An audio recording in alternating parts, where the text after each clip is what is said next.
Hi, it's Tony Robbins. Happy New Year. Listen, how's your new year coming out so far? I know it's early, it's January 15th, and I thought I'd send you out this little video message because you know what that day means, don't you? January 15th is the cutoff. Statistics show that 95% of the people that actually made a New Year's resolution have already broken it by today. And that's if you even made a resolution. Now, if you're the exception to that, I'm thrilled for you, and I support you, and I say keep rocking it. But if you've missed, maybe I could drop you a quick little message or two here that can help you not only recover, but get way beyond just making some New Year's resolution and make some real lasting change in your life. I mean, think about it. Most people don't even make a resolution anymore. Why? Because they've made them from years and years and years, and they know they're not going to follow through. So after a while, who wants to disappoint yourself? Who wants to be upset with yourself? Why even bother to set a new standard for this year? You know it's going to be the same as last year. If you're the kind of person watching this right now and you've actually opened this email and you haven't shut me off already, then obviously that's not you. So the question is, what is it that makes us even want to make a resolution? I mean, it's an interesting question. Why is it at the beginning of a year we have this tradition, but it goes beyond tradition. It's something inside of us that makes us want to make things better. And I think part of it is the calendar gives us this idea that we can have a fresh start, that we can start from fresh and have this great victory. And it's really, the calendar itself is quite arbitrary. It's wonderful to use it, but if you didn't use it effectively, let's use the calendar to serve you today. Let's just see, what does it really take to make this thing happen? Because there's no denying that inside of you, the only thing that's going to make you happy in the year ahead and the decades ahead is going to be having you have an experience where on a regular basis, you feel like your life is making progress. If there's one thing I teach, and I want to remind you of it, it's really simple. Getting things is not going to make you happy. That's good news in a tough economy. It's a good reminder. It doesn't matter what you get. It doesn't matter whether it be money or opportunity. All those things might excite you for the moment. Even a relationship, as magnificent it may be, might be exciting for a while. But if you don't keep growing, that relationship isn't going to stay exciting. So the secret to real happiness is progress. Progress equals happiness, and if we can make progress on a regular basis, we feel alive, and that's why at the beginning of the year we get this thing like, okay, I can have this fresh start, I can really do what my soul desires, I can expand, I can grow, I can improve, I can change, or maybe better than change, I can progress. See, think about that. Progress is an aliveness to it, doesn't it? You don't have to work at changing. People say all the time now, well, I'm working on changing. Don't worry about it. You don't have to work on changing. Change is automatic. Your body's going to change whether you want it or not as the years go by. And no matter how hard you work, there's going to be some changes going on there. The economy is going to change no matter what you want it to do. The weather is going to change. Relationships are going to change. Everything in life is always changing. We don't have to work on change. Change is automatic, but progress is not. So if you want to make real progress, then you really got to look at your life in a different way. You got to say, I got to take control of this process and not just hope it's going to work out like people do who make a resolution. Because really, isn't that what they're really doing at the beginning of the year? They're saying, well, here's my resolutions for the year, and they really basically tell you their wishes. It's their wish list. It's what they hope it all comes together. And then they call it a resolution, but they don't know what a resolution is. When you resolve something, to have a resolution is to resolve it. When you've resolved, this is how it's going to be, that's when you cut off any possibility except the thing you've committed to. It's like the old adage, if you want to take the island, you burn the boats. Because when you burn those boats, there's no going back. You're going to find a way to make things work.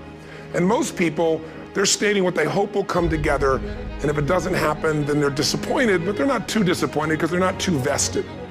What does it take to successfully create a lasting change in your life? To not only have a New Year's resolution you follow through on, but really have a lasting change? Well, the first step for lasting change is very much like making a New Year's resolution. Fundamentally, it's the same. The first step is you got to have a vision for what it is you really, truly want.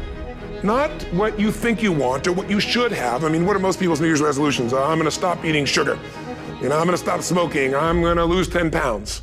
The problem with that is it's not very inspiring for most people. It's not telling you what you're going to get. It's only what you're not going to do. And it's kind of hard to have you move forward with that. A vision is about what you're here to create. A vision that really works is one that excites you. If you say, well, my resolution, my goal, my outcome for this month, this week, this year is to lose X number of pounds, that's okay, but it's not very compelling. It has to be a compelling vision. It's got to have something that has the power to pull you, not something you have to push yourself to do. Those are two different kinds of motivation. Push requires willpower, and willpower never lasts. What will last is pull. Having something so exciting, so attractive, something you desire so much that you have a hard time going to sleep at night and you get so up early in the morning to rock it and take it to the next level. That's what you're looking to create. That isn't easy to get. But one of the reasons we do seminars and events, we say, why do that? Why not just read a book or something? Is because when you get in an environment where you're with people that are being put in a peak state, like when you're going to a sporting event, if you watch a sporting event at home, it might have a certain level of excitement. But when you're in a stadium with 50,000 people, suddenly it has a whole different level of intensity. And we feel that. And the bottom line of our follow-through comes down to our emotional intensity. In a different state of mind, you're going to come up with a much better and a more exciting vision than if you're sitting on the couch going, okay, what are my new resolutions for this year? And you're doing it the morning after the new year has started and you're a little inebriated and the football game's on in the background. Probably not going to have the power of focus there. Probably not going to have the power of the energy to create something that's going to pull you for this year. And you got to do that. So it's got to be a vision that's compelling. Something that you know it's going to be a gift to make sure that it happens. And also, along with that compelling vision, you got to have strong enough reasons that you're going to follow through when the going gets tough. That's one of the biggest things missing for most people. They say, this is what I want to do. It's not very exciting, it's not very compelling, but most importantly, they don't have strong enough reasons to push themselves through what's going to be necessary to get that dream, to get that goal, when the inevitable challenges come up, when you're starving, hungry, and you're trying to go on a diet, right? When you got no time and you're stressed out and you haven't worked out still, and that's what you're supposed to do. When the economy gets tight and what you thought you're going to do doesn't work, and so you give up on the goal instead of finding another way to get there. You don't let the fear take you over if you've got strong enough reasons. Those reasons can be positive, or those reasons can also be negative. They can be, if I don't do this, this is what's going to cost me. And if I do this, this is what I'm going to gain in my life. Reasons come first, answers come second. If you get a compelling vision and you got strong enough reasons that will push you through the tough times, you're going to do things other people don't do. Instead of collapsing, even if you get off target, you won't go, oh, I blew it. You'll get right back on target, make the change, make things happen. And I know you've done this in many areas of your life. Just think about it again. I'm not teaching you something really new here today. I just want to remind you of what your soul knows. You got to change, you got to improve, and you got to go through a simple process fundamentally to make that progress. First step, vision that's compelling. Second step, make sure that there's strong enough reasons to follow through. Third step, you got to review it and feel it every day. I mean, anything. Have you ever had this happen in your life? Has there been anything in your life that you've ever wanted so badly? You were so desirous of it. You had such a hunger for it that you couldn't stop thinking about it. Could have been a career move, could have been when you were a kid, a car, it could have been a relationship, it could have been anything, but you were obsessed. You wanted to make this happen. You wanted to attract this to your life. You just wanted something. And you didn't even know how to get it. But it was so compelling to you. You kept thinking about it every day, envisioning it, imagining it, feeling it. And then stuff happened. And suddenly you started to attract people or situations to your life, and it just came together. Like, you didn't even have a total plan. It was just that it was so a part of your focus with so much intensity and emotion so often that it sensitized you to notice anything that could get you there. There's a part of your brain called the reticular activating system. For short, we call it the RAS. That part of your brain determines what you notice in the world. And it's really important because when you set a goal, when you get really clear on a vision, and there's strong enough reasons, and you review it enough, and it becomes a part of you, that part of your brain says, anything that relates to this, I need to notice. It's like, did you ever buy a certain kind of car, or maybe a certain outfit, and suddenly you see that car everywhere, or those outfits everywhere? Well, you know the cars were always around, but why do you see it now? Because your RAS knows this is important, this is part of my world now.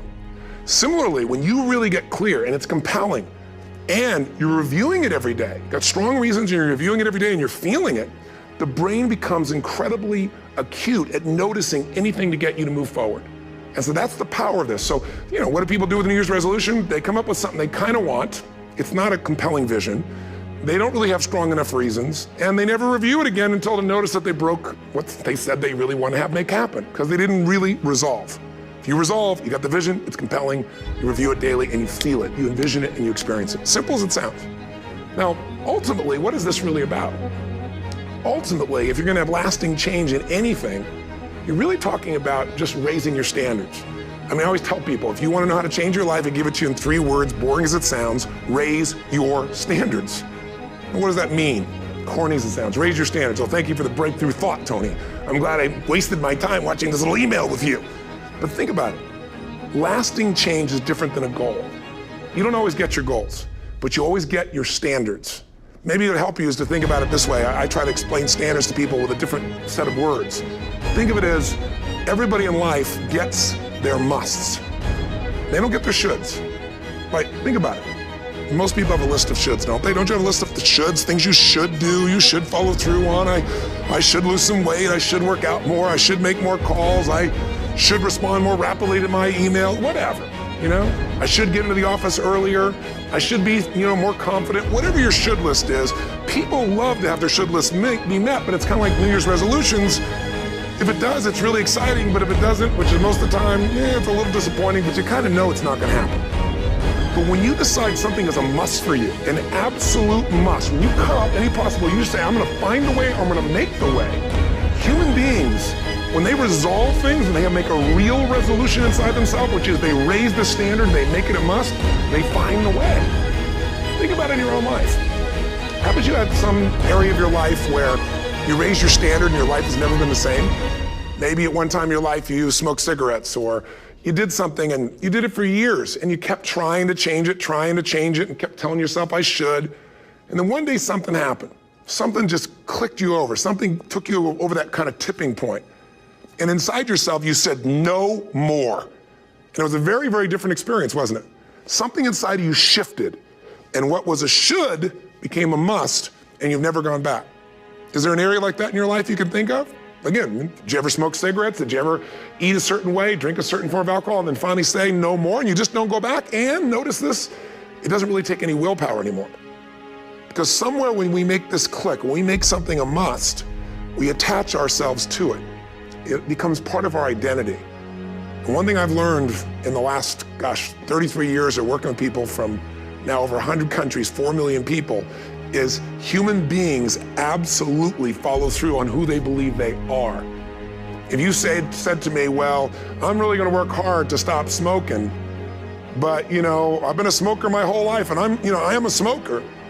I know your days are numbered. You're gonna be back smoking cigarettes again because we all act consistent with who we believe we are. I tell people the strongest force in the whole human personality is this need to stay consistent with how we define ourselves. If you define yourself as somebody who is really conservative, you're not gonna be crazy and act nuts unless you're really drunk or something, and then you can say it's the alcohol, when it's really just you finally getting permission to be yourself. The alcohol is your excuse. If you're a really crazy person, you act crazy, outrageous, playful. You don't act conservative because that's not who you are. Very often people say, well, I can't do that. I'm not that kind of person. And I always say to people, really, when did you define yourself? I mean, really, how many years ago did you come up with what you could and couldn't do in your life? How many years ago?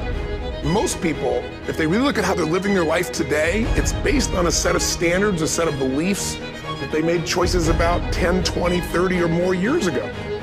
I mean, very often we made decisions in our youth or very young about what to believe, about what we were capable of, about who we are as a person, and that becomes the glass ceiling, if you will, that controls us. There's a corny metaphor, but it's true. I remember one time I was with my family at the circus and there was a person there and they had this big giant elephant. And you look at this elephant and they take this little rope, put it around the elephant's neck, and they drive this stake into the ground. And I mean, you look at this and you know that elephant could rip down the entire tent with almost no effort. And yet the elephant doesn't struggle, doesn't try. Why? Because the elephant's conditioned. And they take that elephant, condition the elephant when it's a baby elephant. That's how they train them. When it's a little baby elephant and it doesn't have the power yet, they put a big rope around it and they drive this huge stake in the ground, and the elephant fights and fights and fights. And one day, finally, that elephant decides, I'm not capable of pulling this out. And once that becomes the definition of an identity of anyone, an elephant in this case, they don't even try anymore. It's just who I am, that's how it is, that's just the way it is in my life. I'd like to ask you to take a look at any place you've got a limitation and ask yourself, when did I decide to accept that limitation? And you may not even see it as a limitation. You might see it as just that's who I am. But so often in our lives, we've adapted to be a certain way so that we don't fail or so that people will like us or respect us, but it's not necessarily who we are. Joy comes when you're spontaneous. It's really hard to be truly happy when you're not being yourself. And most of us have no clue who we are. And so a big part of my work, if you've ever been to an event, you know, is to get people to do things spontaneously without thinking, because that's when the real you shows up. That's when the energy comes alive. And when you do that, when you start to connect to your true nature, suddenly there's energy available for you to set a higher standard for what you want in your life. That's what this is really all about. And when I talk about standards, when I talk about, shoulds versus musts, think about your own life. I know there have been areas in your life where some point in time you just shifted and you raised the standard and your life changed. Because whatever people have their identity attached to, they live. We live who we believe we are. That's just how it works. It's just kind of like, I'll give you an example. Look at your physical body. Your physical body today is an absolute reflection of only one thing, not your goals, not your desires, but your standards. The identity you have for yourself. If your standard is you're an athlete, then there's a certain amount of strength, a muscle tone, and energy that's available in your body on a regular basis because that's who you are. And so you do whatever's necessary to maintain that identity. Again, the strongest force in the human personality is this need to stay consistent with how we define ourselves. Because if you don't know who you are, you wouldn't know how to act. Once you lock in on that identity, your brain finds a way to keep you there. If you say, man, I'm overweight, I've always been overweight, I'm big boned, and that's the story you got, then you're gonna always find a way to get back there. That's your settling point. That's your identity. That's where things lock in. If you see somebody who's in really great shape, you ask them, do you work out? You know the answer. Yes, how often? And they'll tell you 3 times, 4 times, 5 times a week, whatever. In a seminar, I'll ask people, who here works out at least 5 days a week? And I'm stand up. And you look around that room, and you know that they work out 5 times a week because you can see their body. You don't just get a result without some kind of action, without some form of ritual. Ritual meaning actions you do consistently. Now, do you think those people that are out there working out 5 days a week, do they have more time than you do? Or I have, or anybody else? Of course not. Is their life less busy? Of course not. It's just a must for them. They must work out that way, and they've made that turn and their life's changed. So I'm not saying you have to work out 5 days a week. I'm just saying whatever you really want, wants don't get met consistently. Standards do. Whatever you identify, this is who I am. And so it's not so much about changing your identity as there's expanding it. Deciding that, instead of your goal is to lose 10 pounds, which is not compelling, what if your vision was to get back to my fighting weight? This year, this month, this next 90 days, I'm gonna transform my body. I'm gonna take on a new challenge. I'm gonna find some technique or strategy, there's a million of them, that can reframe myself where I want to feel younger, stronger, more vibrant than ever before. Here's my reasons, because I want the energy to really make my life work. Because it's tough out there and I want to be stronger than I've ever been before. I want to go in front of the mirror and if I'm naked, not, want to laugh. I want to look there and take a good look and go, yeah, I'm proud of whatever I see there. Whatever it takes, something's gonna make you laugh, smile, something that's gonna tease yourself, but something's gonna move you to another level. If you identify yourself in a new way and you own that every day, and that becomes the standard of how you live, you'll find the way to make that standard real. Money's the same way. Think about it, it doesn't matter what's happening, quote unquote, in the marketplace. People that make money find a way to make money no matter what, don't they? I mean, most people's standard is to pay their bills. So that's what most people find a way to do, even when economic times get tough. Most people, if that's their absolute standard, they find a way. Some people's standard is pay their bills most of the time. And so most of the time they do. Some people's standard is not just to pay their bills, but to take care of their family and maybe even some of their friends. And they find a way. In fact, some people may be in a family where they don't have enough money, they barely have money to pay their bills. They work their guts out. And then somebody, their mother, their father, somebody else, their sister gets ill, and there's not enough money to take care of it. Nobody else has money in the family. They don't either, but they find a way to get that money and take care of their mother or father, don't they? And pay their bills. They never could do it before. Why? The situation made them raise their own standard. And not everybody does that. Somebody else in the family might have money and still not take care of their mother. It all comes down to the inner game, my friends. Changing your life is a change in the inner game. The outside world you can't control, but you have absolute control over this one if you learn the dynamics of what shapes you. And identity is one of those simple, clear, fundamental basics that if you start to shift it, everything else will shift in your life as well. Some people, by the way, have to have more than enough money to do what they want, when they want, where they want, with whomever they want, contribute the way they want. And if that's their must, they find a way. I know that sounds overly simplistic, but it's true. Somebody once said you could take all the money in the world out of the hands of everybody, out of all the wealthy people in the world who are really successful, give it to other people. It wouldn't take too long, those people would have it back in their hands. It's not because they're manipulative, it's because they have a standard. Some are manipulative, don't get me wrong, but they've got a standard of what they're gonna find a way to make happen. I'm just simply saying to you, take those 3 magic words and live them. Raise your standard. And if you really wanna do it, then I'll tell you the most important secret. Have you ever done this? Have you ever told yourself you're raising your standard? Okay, I'm gonna go make this happen. I'm gonna go make this much money. I'm gonna transform my kids. I'm gonna create the ultimate relationship in my life. I'm gonna transform my body, whatever it is. And then you don't have strong enough reasons and you don't use it. You don't follow through. It's because you didn't back up your standards with what makes those standards real, and that's rituals. Rituals are where the power is. Whenever we do our Robbins results coaching, we say Robbins equals results, the way we get results with people, it's the same way if you listen to my Ultimate Edge program, or back in the old days, Personal Power, or if you went to one of my seminars. You know what I do is I take these huge challenges you got and we break them down into little bite-sized steps. Little things you do each day that after you do them, you get so much momentum that it's easy to succeed. You're not overwhelmed. You have these victory day after day after day on little things. If you went to Ultimate Edge, I'm sure you learned about the hour of power, or the 15 minutes to be able to be fulfilled, or 30 minutes to thrive, where you literally just condition your body and emotion with a couple little rituals. So it doesn't matter what's going on in your world, you feel that strength, and it's not fake, it's not some pump up, it's coming from inside you, and it works. Rituals define us. See, all the results in your life are coming from your rituals. They start with a standard and then have rituals that follow it up. Like, for example, if you are where you want to be physically, you have very different rituals than if you're not where you want to be physically. If you're overweight, you and I both know you got a different ritual than if you're physically fit. Completely different. You get up in the morning, what's the first thing you do if you're fit? Your shoes are there, you roll over, doesn't matter how you feel, you put on your shoes, you lace them, you start walking, or whatever that ritual is. If you're overweight, you roll over and you have a very different ritual. You might roll over several times to turn the alarm clock off. You go in and get your mocha, smocha, whatever, special coffee. You stop by at Starbucks, whatever the case may be. You have your nice sugar muffin.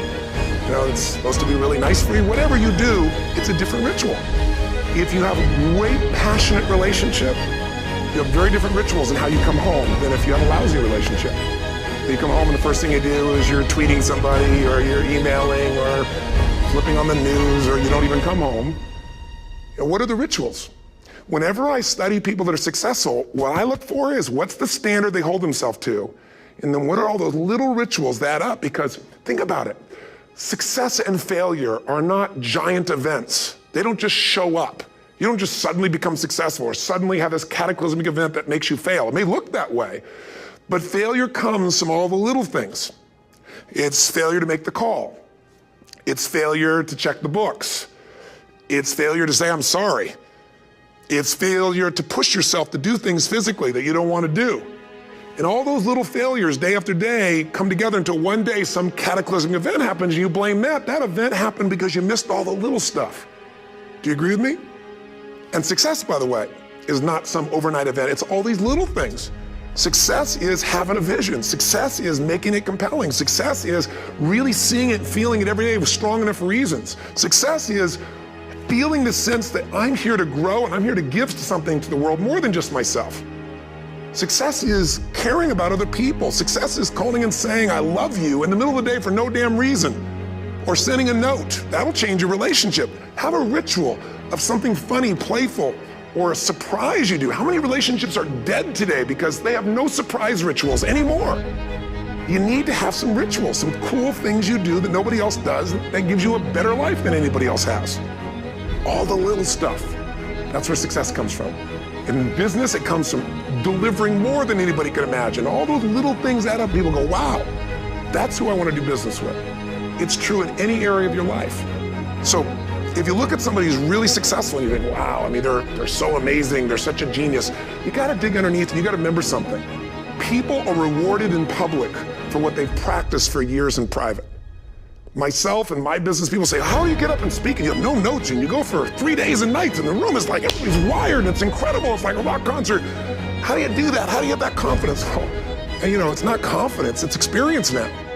But I did so much behind the scenes and I still do to make things right. I mean, How many people would know that since the time I was 17 years old, before I walk out on stage, still do to this day, wouldn't need to do it, but I still do it, I never walk out there without being in an absolute peak state of mind. You know, there are days my back is hurting, my throat is hurting, or I may have had a challenge, or my father passed away, and I've still got to deliver for these people because my standard is give my all every time. Every event has to be better. Talk to anybody who's been to our events for 5, 10 years, some of our trainers, I don't know how he does it. He always finds a way to make it better. That's not an ego thing. That's a standard in me. I have to find the way. And my ritual, though, is I prepare, I think, I gather new information, I figure out how to put something across better. What do people need? I spend time with our customers. I see what's going on. And before I get on stage each time, I have this little ritual to put myself in a state of mind. And I did it starting like 17 years old. I started doing it. I'd say, I now command my subconscious mind. And I say this out loud several times, this little phrase, set of phrases, as an incantation to kind of condition my mind and body. And I'd say, I now command my subconscious mind to direct me in helping as many people as possible today by giving me the strength and the emotion and the humor and the brevity, whatever it takes to show this person and help this person change their life now. And I started that with a person when I worked with people one-on-one, and I would do that for 45 minutes driving in my Volkswagen to go serve and coach somebody for the first time. Now I don't say that person, I say these people, and I can go out in a room of 10,000 people and deliver for 50 hours, and I do it every time I come back on stage. It's a ritual to go into peak state. Peak states don't just show up, they don't interrupt you. Great ideas don't interrupt you, you gotta pursue them. I talked to Michael Jordan, I'll never forget, at the peak of his career, and got to watch his final game, saw him backstage and spent some time with him, and it was a pretty exciting time. He was the greatest basketball player I think that ever lived and has ever lived. And I asked him, I said, what sets you apart, Michael? What is it? And is it God-given talent, ability, skill? What is it? And he said, Tony, he said, I can shoot you straight, and it's not, me trying to act humble. He goes, I have a lot of talent, a lot of God-given talent, a lot of skill. I've worked really hard. But he said, really, it's my standards. He said, every day I demand more from myself than anybody else could humanly expect. I'm not competing with somebody else, I'm competing with what I'm capable of. Magic formula. Because most of us lower our standards, why? Because who you spend time with, my friends, is who you become. One of the biggest reasons I started going to seminars when I was like 17 is I had nobody around me as a great role model. I could read about somebody, but being around people, being in that environment was very different. Finding a way to go to work with someone who lived that standard of life was very different. You get around people with low standards and you compete with it. You don't need to compete with it. It's like, okay. Remember Jerry Springer? I don't know if he's still in the air, but I remember he used to get people on the show, and I thought, where would he find these people? And why would people watch? I'll tell you why they watch. They watch these people and go, my life's still pretty darn good compared to that person. Look at them. You don't have to change your life. All you have to do is find somebody with a lower standard, and you'll feel good about yourself. But if you feel that good feeling, it's an illusion. The only thing that's going to make you happy, my friend, and this year or any other, is to step up. It's to raise the standard, it's to discover what you're capable of and feel that incredible power of pushing through whatever's holding you back and get to the other side of more of your true self. That's what this game's all about. And look at the best in the world in anything. Tiger Woods, what's his vision? To win golf tournaments? No, to be the best that ever lived. That's his goal, that's his vision. But here's what's interesting, he backs it up with rituals. If you just have a vision and you don't have the rituals, stop lying to yourself. His rituals are, he started doing things nobody did before. He went and started lifting weights. Golfers lifting weights? No way. He went out and he changed his swing when he was the best in the world because he realized in order to be the best that ever lived, he was gonna have to change his swing. If you know anything about golf, you don't change your swing when you're the best.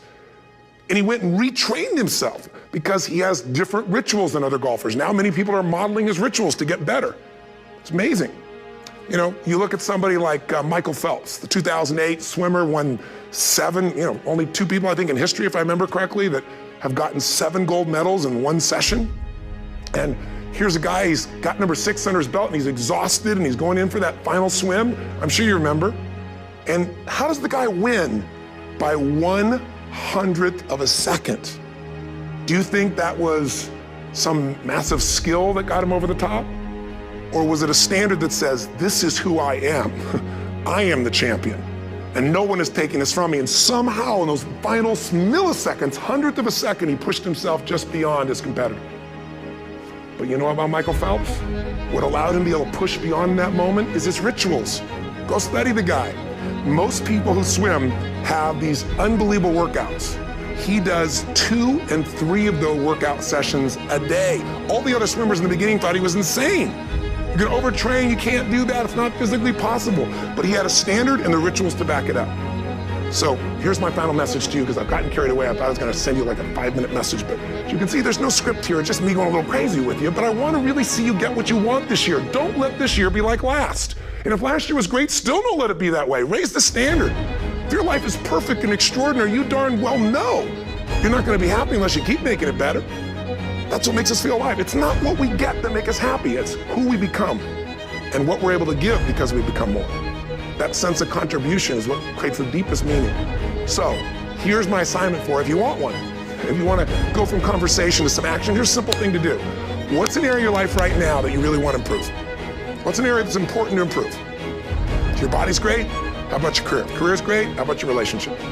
Intimate one especially, or your kids, or your relationship with your creator, your spiritual side of your life, or is it your finances? Figure an area that really matters, decide on that area. Number 1, write down what your life is like in that area right now as specifically as possible. So you might say, well, I'm 13.5 pounds overweight, whatever the weight is, whatever the situation is, or my body fat's like this, or I wake up exhausted in the morning, and you write the truth of where you are right now. So you're real clear. Or I'm not in a relationship. I say I want a relationship, but I'm not in one, and I don't seem to find them. All the good ones seem to be gone is my belief. And I really do want one, but I don't have it. Whatever your definition, or I'm in a relationship, and God, I wish I wasn't in a relationship. I'm planning my escape, wherever you are. Or I have a wonderful relationship, we love each other, but there just isn't enough passion. Just write the truth of where you are. The area you want to change, but write how it is. And then the second step is, this is where you gotta be really honest with yourself. What are the rituals that have put me there? Because whatever results you're getting, even if you don't like the results, there's some rituals that are keeping you in that place. There's some rituals of what you eat or don't eat, how you move or don't move, how you sleep or don't sleep. There's some rituals in the lack of variety or spice or energy or focus in an area. There's something you're doing, and it's usually not one thing, it's a bunch of little things that you kind of do consistently whenever you think about getting in a relationship, whenever you think about working out, whenever you think about money. You get yourself in a state of overwhelm. You start thinking about all the things you can't control. Just write down all the rituals you have, and then here's the third step. What do you want? What's your vision? And be really specific. I want to be my fighting weight. I want to be the strongest I've ever felt. I'm going to turn whatever it is, be specific. And then, last step number 4, what are the rituals that'll get you there? What would you need to do differently each morning if you're going to be that kind of energy, that kind of strength? How often would you work out? What days would you work out? What time? A ritual is something you do consistently, usually at a specific time, so it becomes automatic. Let me tell you something. Willpower doesn't last, but rituals can last a lifetime. I bet you have some rituals in your life right now you've been doing for years, even though some of them don't serve you. I'm just saying, wake yourself up. If you want a new year and a new life, you don't need to start on January 1st. Start today. Start with this little video. And just begin to see what happens and see how easy it is to just do a few little rituals. Don't do them all, just do 2 or 3 new things. And you know what happens? You'll get momentum. Because once you discipline yourself in one area of your life, you feel yourself doing it in other areas as well. I always say something that my original teacher taught me. I always remind people, there's always 2 pains in life.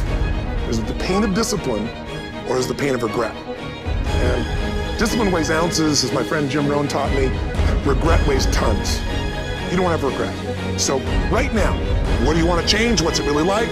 What are the rituals that got you there? They'll take a little homework. If you're not sure, ask the people around you. They'll tell you what your rituals are. What do I really want in depth? What are the rituals that will get me there? And then get yourself to start a few of those actions and lock them in place. If I can help you in any way, we're here as a company to support you.